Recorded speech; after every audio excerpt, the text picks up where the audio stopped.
belajar, mari kita berdoa dulu ya, biar belajarnya semakin semangat. Yuk berdoa, dipimpin oleh kedua kelas. Sebelum memulai pelajaran, marilah kita membaca doa bersama-sama. Doa dimulai. Amin. Berdoa selesai. Nah, baik, setelah berdoa, jelasin dulu ya. Farella, Hadir. Novita, Hadir Ibu. Siti Khadijah, Hadir. Aprilia Sri. Hadir. Nah, hadir semua ya. Siapa? Ada yang nggak masuk? Ada. Siapa? Suci. Suci ya. Kenapa katanya Suci? Lagi liburan. Oh, padahal sekarang masih masuk ya sekolah. Nah, sekarang sebelum masuk ke pembelajaran, Ibu akan bacakan dulu tujuan pembelajaran hari ini. Yang pertama, peserta didik dapat menyebutkan kekayaan alam yang ada di daerah tempat tinggalnya. Yang kedua, peserta didik dapat mengolerasi pengaruh geografi dengan kekayaan alam di daerah tempat tinggalnya. Yang ketiga, peserta didik dapat menyebutkan cara yang bijak untuk memanfaatkannya. Nah, setelah membaca tujuan pembelajaran kita hari ini, sebelum masuk ke pembelajaran, kalian perhatikan dulu percakapan yang ada di depan. Nah, di sana ada dua orang yang sedang bercakap ya. Siapa yang bisa bacakan nih? Harus dua orang ya, berarti yang mengatakan. Sama siapa ya? Saya. Ya, ayo baca. Yang lain di sana. Maju dong Ibu, suruh maju. Mau maju? Ayo maju. Ya. Oh enggak, ya sudah di situ aja. Ayo baca. Pasar ini unik ya, semua yang dijual di sini asli dari daerah sini loh. Dan karena dekat juga dengan gunung, daerah kita mudah juga mendapatkan berbagai hasil pertanian dan perkebunan loh. Jadi sudah ya, dari percakapan ini itu juga akan masuk ke dalam materi kita, yaitu tadi tentang apa?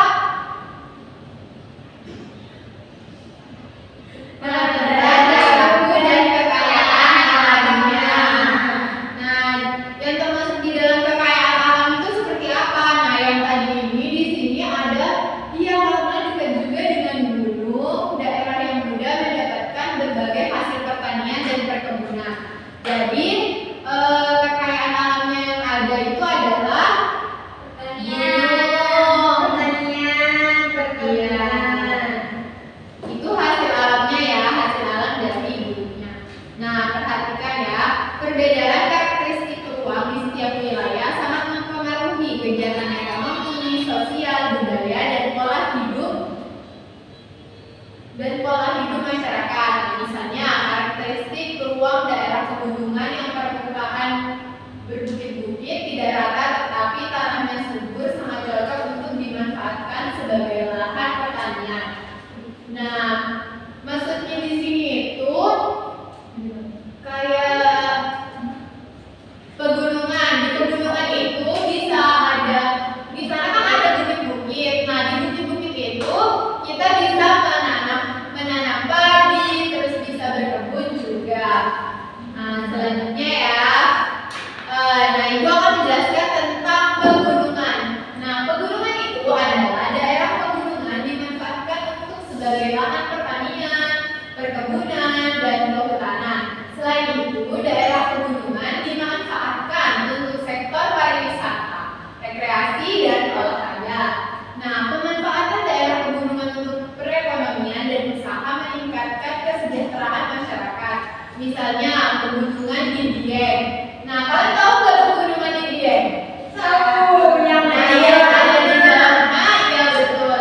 Nah, pegunungan Dieng itu digunakan oleh masyarakat di sekitar sana menjadi lahan pertanian kentang dan banyak lagi pertanian yang lain. Kemudian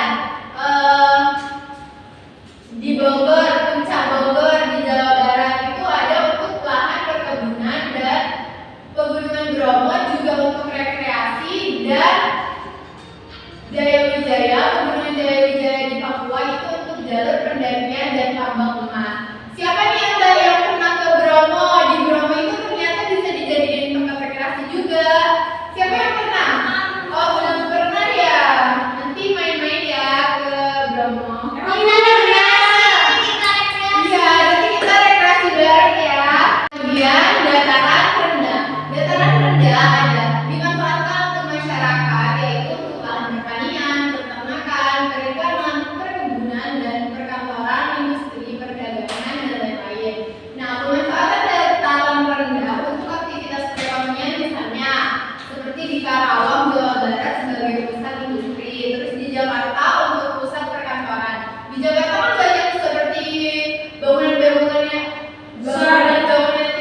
sebagai pariwisata, kemudian bisa dijadikan sebagai perdagangan dan perhotelan. Di Bali kan ada hotel, kan ada yang jualan juga. Nah, terus di pantai selatan Pulau Jawa, di Kebumen, ya yang ada di Roro Kidulnya ya, itu menghasilkan, ternyata juga menghasilkan sarang burung walet loh.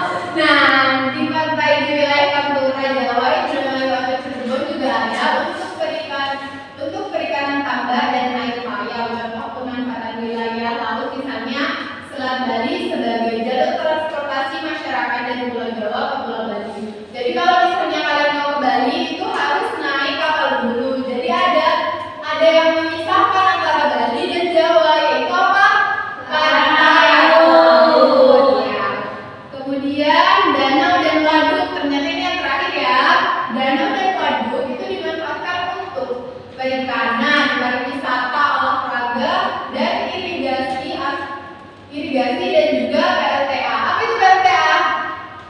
Pembangkit listrik tenaga air. Ya, betul. Danau dan waduk itu kan ada airnya kan di dalamnya. Nah, pemanfaatan danau dan waduk di Indonesia antara lain Danau Toba di Sumatera Utara itu untuk pariwisata dan irigasi, dan juga waduk di Jatiluhur, Jawa Barat. Nah, sudah ya, tadi kan Ibu sudah menjelaskan tentang apa saja? Pegunungan, dataran rendah, pantai, dan laut. Nah, setelah Ibu menjelaskan, Ibu punya beberapa pertanyaan untuk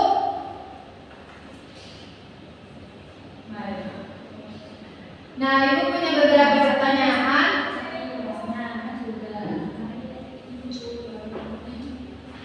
Tapi sebelum mengerjakan LKPD, kalian udah kayaknya sedikit semangat deh. Jadi Ibu punya ice breaking loh. Mau ice breaking apa enggak? Bentar ya, Ibu ya. Diletakkan di besokan surat kedalaman untuk diletikkan agar terutama bentuk tangan sebelah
kejadian yang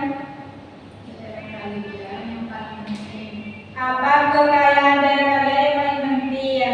Nah, yang paling penting itu di daerahku ada garam karena di Sumeneb memiliki banyak sekali pembuat garam dan garam di Sumeneb memiliki kualitas yang sangat tinggi dan menjadi komoditas utama. Mungkin itu saja yang Tepuk tangan buat Ida. Benar ya, ternyata di Sumeneb itu banyak garamnya. Nah, siapa yang bisa menyimpulkan dari hasil pembelajaran hari ini? Ayo Ella. Tadi belajar. Nah, pada pembelajaran hari ini itu kita belajar tentang daerahku dan kekayaan alamnya, yaitu kita mengenal karakteristik daerah tempat tinggal kita, memahami berbagai jenis sumber daya alam yang ada, serta belajar cara memanfaatkan yang bijak dan berkelanjutan. Nah, ya bagus. Nah, pembelajaran hari ini itu tadi kan sudah belajar tentang pegunungan, dataran rendah, kemudian laut dan juga danau. Nah, di sana kesimpulannya juga mereka juga menyadari, kalian juga menyadari sumber dampak positif dan negatif dari penggunaan sumber daya alam serta pentingnya konservasi dan pelestarian lingkungan dengan menghargai kearifan lokal dalam pengelolaan sumber daya tersebut. Nah, pembelajaran ini juga bertujuan untuk menumbuhkan rasa cinta dan tanggung jawab terhadap lingkungan dan kekayaan daerah sekitar kalian. Nah, terima kasih, semangat belajarnya terus dan sukses semuanya.